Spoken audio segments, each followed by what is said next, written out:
Hey folks, this is David Wills with TED-IELTS. Today I'm going to do a speaking test for you. Now, I was looking on the IELTS website at thebritishcouncil.com and they have a practice speaking test. I've not personally used these questions before, so they're going to be a surprise to me. I've opened up the tabs in my computer and I'm going to read them, and I have no idea what's going to show up, and I'm just going to try and answer them as honestly as possible. So I am an IELTS tutor and I'm a native speaker from the United Kingdom, so I thought maybe this would be interesting for you to see how I would answer these questions. I think you'll find that my answers are going to be a little more simple, a little simpler than you might expect.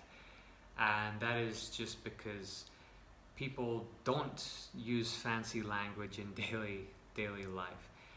We just speak pretty normally. And that is enough to get a very high score. You don't need to use any strange or uncommon words. You just need to speak correctly and answer the questions.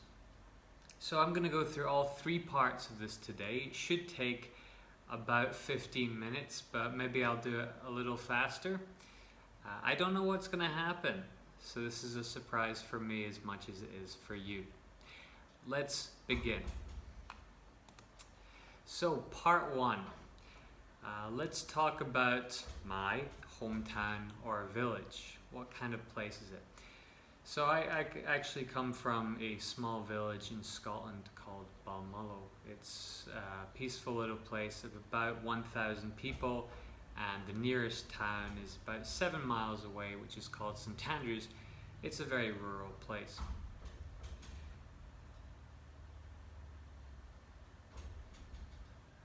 The most interesting part, I think, is the surrounding countryside. I really enjoy walking around and seeing all the wildlife there. We have a lot of foxes and deer and some birds of prey, which is very interesting for me.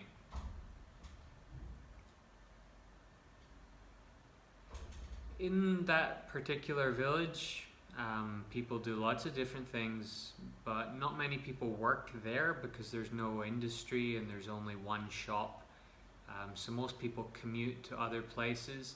I suppose that they work in banks and accounting firms and shops and other offices and so forth in the nearby city of Dundee and the nearby town of St Andrews. Yeah, I would say it's a very good place to live. I grew up there and it was very safe, and it's a very clean environment with lots to do for children.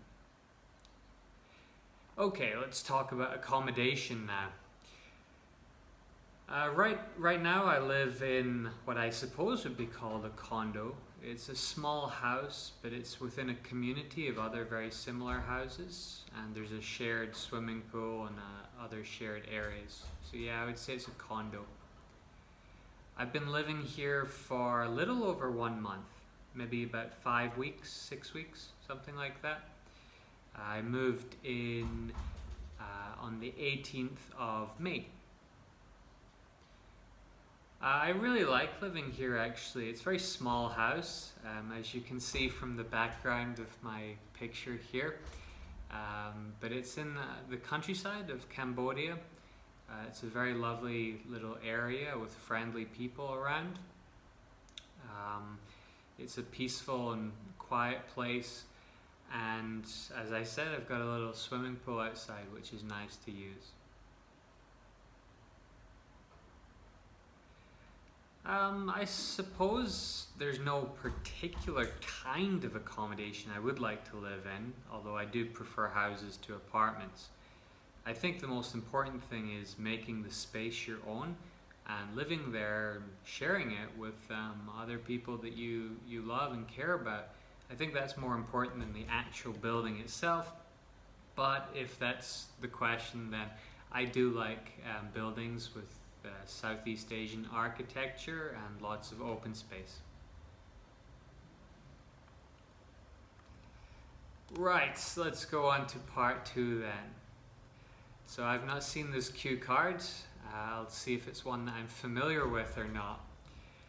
Describe something you own which is very important to you. Where did you get it? How long you've had it for? What you use it for? And why it is important. Okay, I'm going to take about a minute to think about this and then try to talk for 1 to 2 minutes on this topic.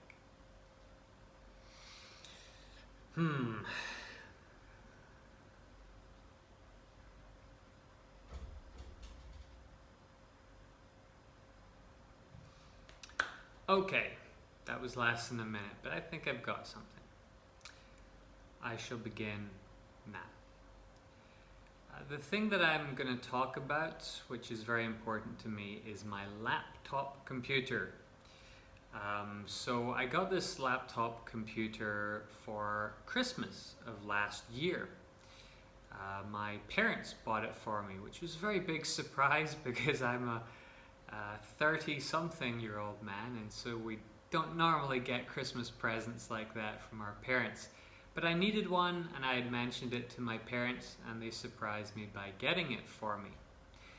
The laptop is pretty good. It works a lot faster than my old laptop, although I've had a few problems with it. But it's important because I use it for everything.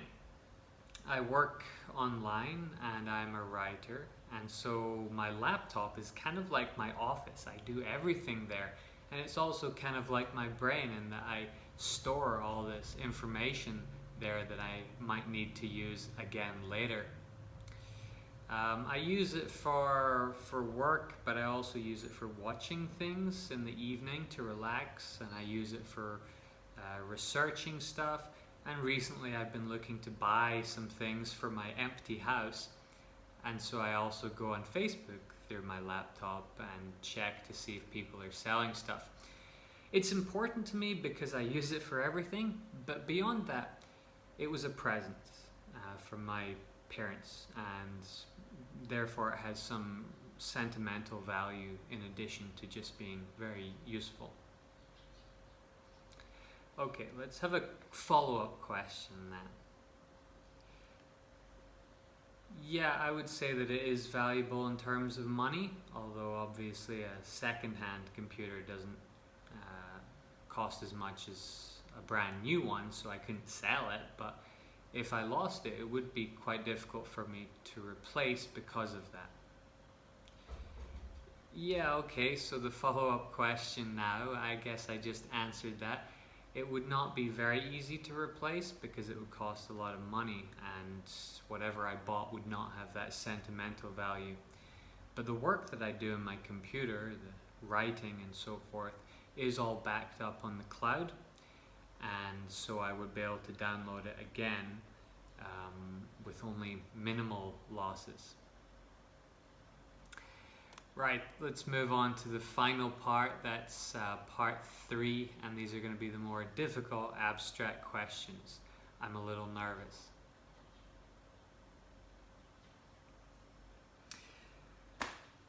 Oh, good question.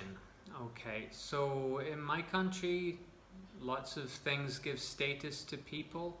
I think you're very proud of your house in Scotland.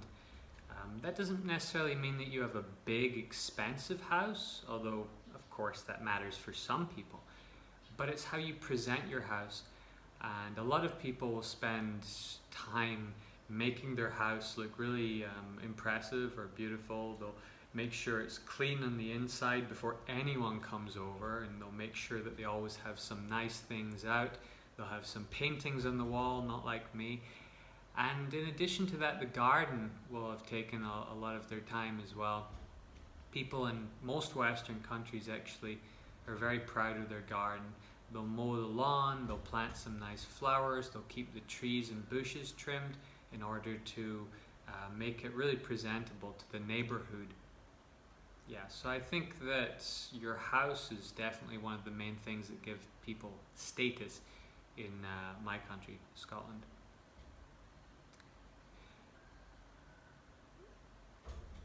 Yeah, since my parents' time, many things have changed, of course. And in terms of status, I think nowadays people care a little less about status symbols. So I was talking about the house and garden as a status symbol, but for a lot of people it's more something that screams money, like having an expensive car or a big TV, maybe some designer clothes. I think maybe back in the 70s and 80s that was more important than it is now in the United Kingdom. I think these days people care more about experiences, perhaps. So maybe you would boast, I went to this amazing tourist destination last year, rather than, wow, look at the size of my TV or look at my new car. But of course, everybody's different, so it's hard to generalize completely. Yeah, of course, advertising is tremendously influential upon what we buy. If people just bought the things we need, our economy would be very, very different. But advertising tells us the things that are better or the things that we're supposed to like. A good example is the company that makes half of our phones, which is Apple. And they're just making these technological products. They're pretty good, but they convince us that they're so cool that we need to have them. And so now everybody has an iPhone and an iPad. They're, I think, a little better than some other phones, but that's not really why we have them. And it's the same with clothing companies like Nike. They just make shoes. You could buy another pair of shoes for 1/10 of the price. But people think Nike is cool because of their advertising. And so they pay a lot of money for these shoes, for these products. Okay, so that is the end of it. And it looks from the time on my phone as though that took about 11 minutes, or 10 or 11 minutes, which is the minimum time it would take you to do your test. It's supposed to take 11 to 14 minutes because I'm a native speaker speaking a little faster. So, what did you think about my answers? Maybe you could leave a comment down below and say what you thought about them. Were they surprising to you, or did you expect to hear those things? That was quite interesting for me. It's always something that makes an IELTS teacher a little nervous. I've been teaching IELTS for 10 years, about 10 years. And my students will sometimes ask me a question by surprise, and it can be difficult to answer on the spot and give some development to it. So it is, of course, a challenge even when you can speak English at a native level. But you can practice and practice, and you get used to the questions and the topics and the style and the stress and everything. Alright, so that is enough for me for this week. I hope that this was interesting, and if you have any ideas for what you would like me to make a video about in future, you can leave a comment or send me a message to my email, david@TED-IELTS.com, or through Facebook. Alright, have a great weekend everybody. Bye bye.